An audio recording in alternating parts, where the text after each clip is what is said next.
Welcome back dito sa channel natin. Muli tayo nagbabalik dito sa One Ayala Grand Terminal. Magbibigay tayo ng latest update dito sa bagong One Ayala Mall na nagbukas na ilang linggo nang nakaraan.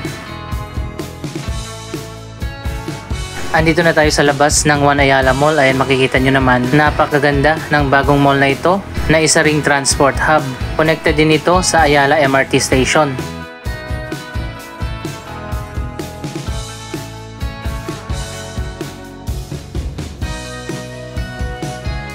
Dito sa labas, marami nang nagbukas ng mga bagong restaurant, bake shop at cafe.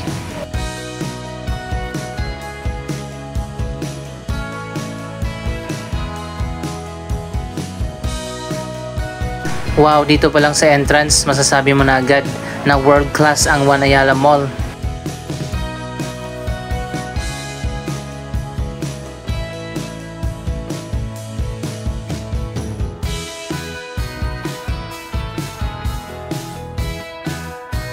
Andito na tayo sa atrium ng bagong mall. Ayan, makikita nyo naman, malawak at maliwalas dito sa gitna ng mall.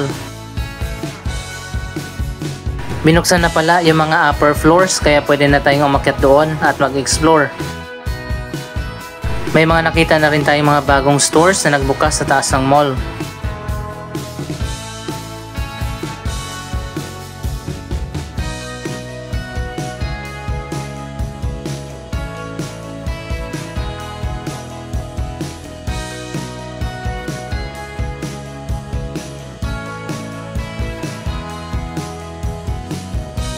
Binuksan na rin pala yung mga escalator at pwede na itong daanan ng mga commuters papunta sa terminal na nasa baba ng mall.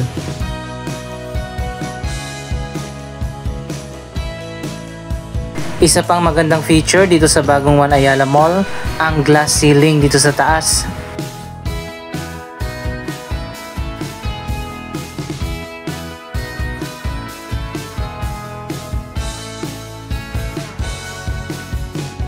Dahil binuksan na nga ang mga upper floors ng mall, pwede na tayong umakyat doon at mag-explore. Tara, samahan niyo ako. Mas maganda pala ang view ng atrium mula dito sa taas ng mall.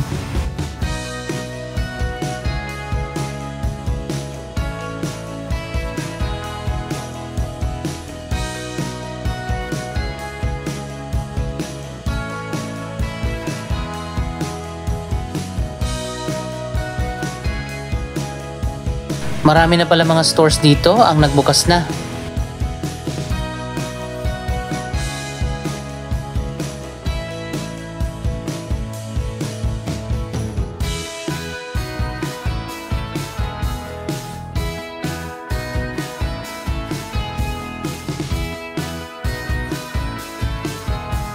Maluwag na rin sa gitna sa baba ng atrium dahil tinanggal na yung mga seating areas na nilagay dyan nung opening.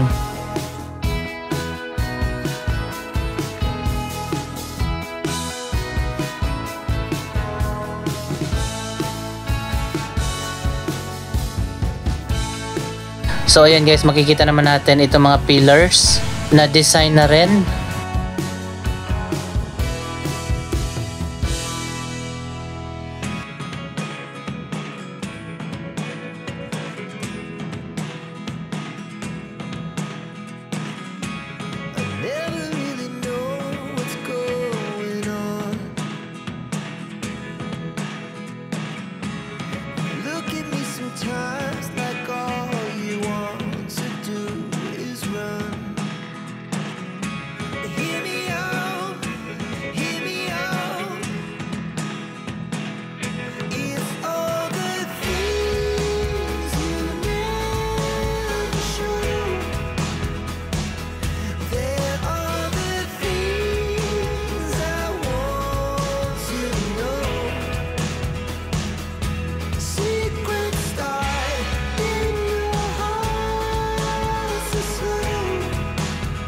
Sa mga susunod na linggo at mga buwan, sunod-sunod na mag-opening yung mga stores at mga restaurant dito sa loob ng mall.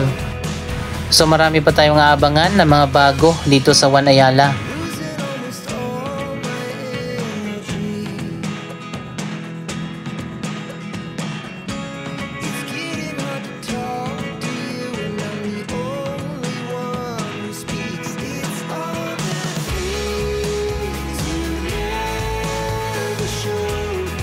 Bukod pa dito sa atrium na nasa bungad ng mall, malawak pa yung area ng bagong mall dito sa left side. Mamaya pupuntahan natin yan.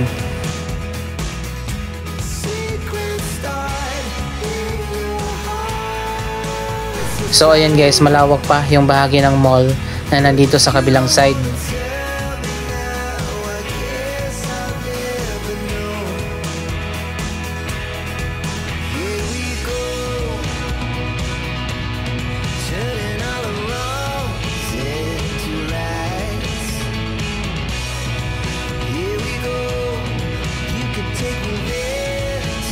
Akit naman tayo sa 3rd level, pero technically ito ay 4th floor dahil nga ang ground floor nito ang bus terminal.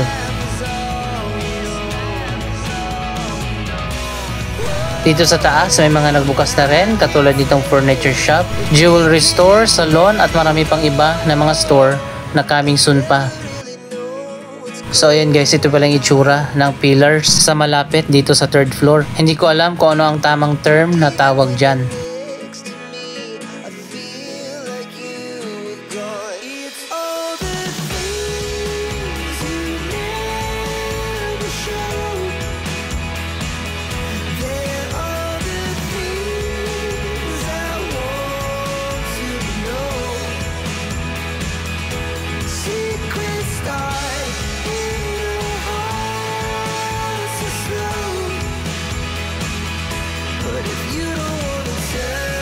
Iba talaga gumawa ng mall ang Ayala, hindi pare-parehas ang design ng kanilang mga mall.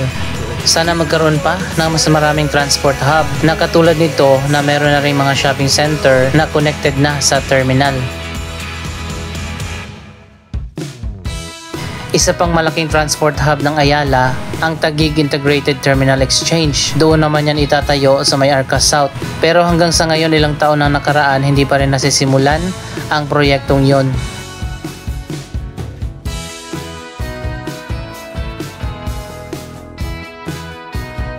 Dito pala sa 3rd floor ang mga electronics at gadget stores.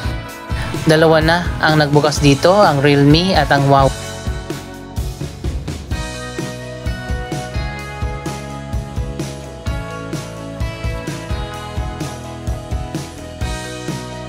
Dito pala sa kabilang side yung iba pang mga electronics at gadget stores.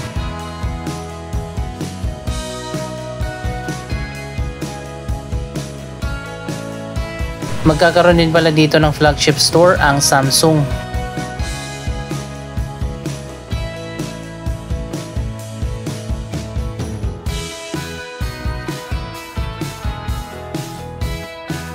Meron pa ako nakitang isa pang floor na nasa taas. Siguro part na yan ng One Ayala Tower.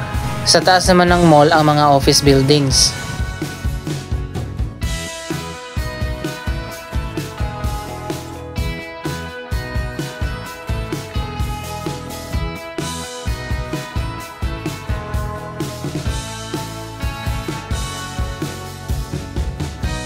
Konti pa lang yung mga store na bukas dito sa upper level. Balikan na lang uli natin ito sa mga susunod na updates.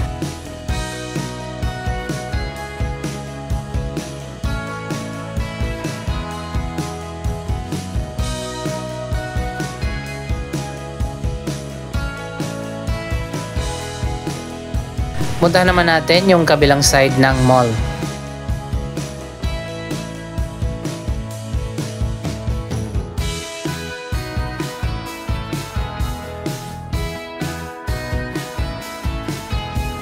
Dito sa level 3, nagbukas na rin ang iba't ibang mga sports at fitness stores.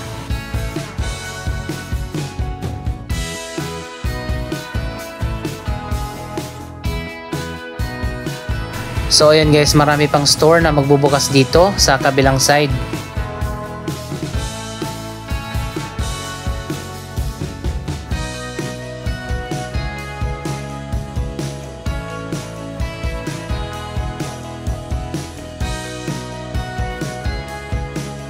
Sa level 2 naman tayo, puntahan naman natin yung kabila.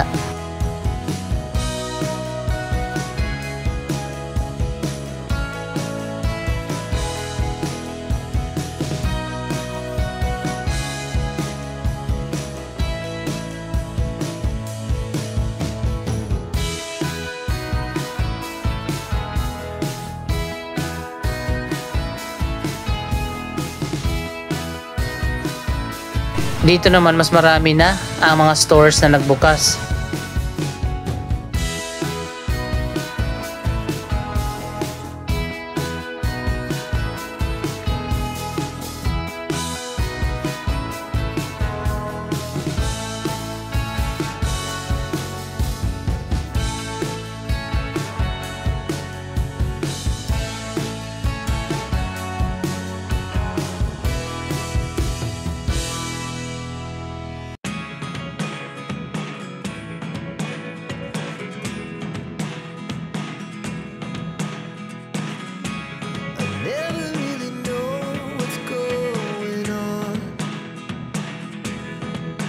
Ito naman yung side ng mall na nasa Ayala Avenue.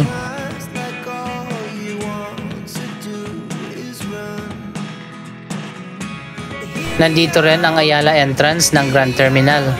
Tapos na pala ang paglalagay ng decorations dito sa giant Christmas tree.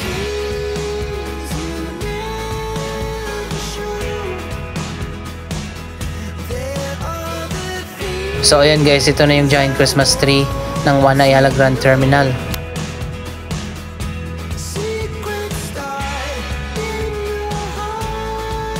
Diretso muna tayo dito sa lower ground level kung nasaan ang supermarket at ang PUV terminal.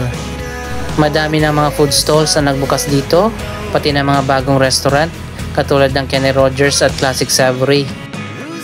Ito naman ang pinakamoderno na PUV terminal na sakayan ng mga UV Express, modern jeepneys at traditional na jeepneys. Iba't iba ang destination ng mga jeepneys at UV Express dito, papunta sa iba't ibang syudad sa Metro Manila, pati na rin sa mga cities outside Metro Manila.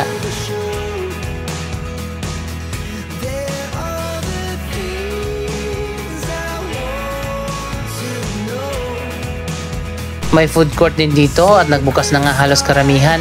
Meron ditong convenience store, iba't ibang mga food stalls at mga cafe.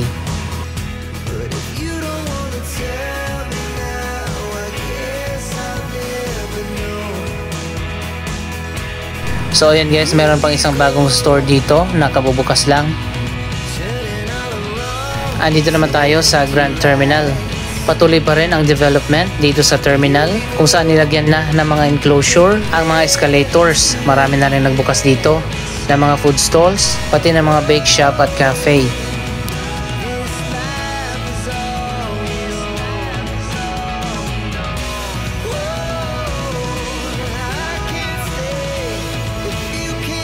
So ayun guys, ito yung sinasabi ko sa inyo na nilagyan na ng enclosure ang mga escalators. Mula doon sa taas sa may atrium ng mall, pinakita nga natin kanina yung pwedeng daanan ng mga commuters diretso na pababa dito sa terminal.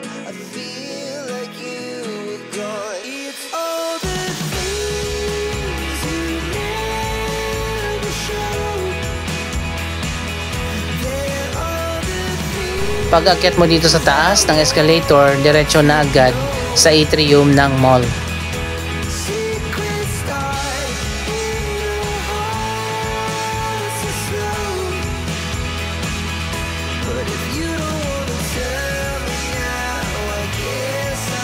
Dito pa sa kabila, meron pang iba't ibang mga escalators na papunta naman doon sa kabilang side kung saan may sakayan ng mga bus papunta sa southern part ng Metro Manila.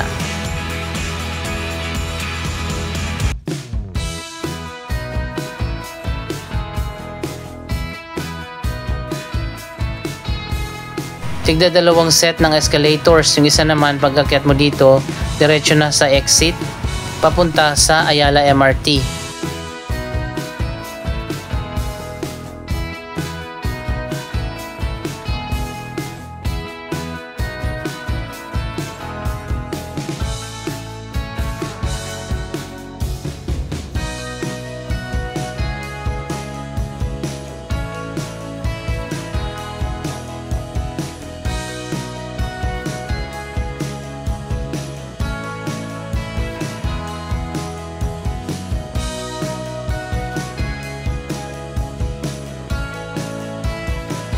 Yan muna ang latest update dito sa One Ayala Grand Terminal. Anong masasabi nyo sa development ng mall na ito? Mag-comment lamang dyan sa baba ng inyong mga reaksyon.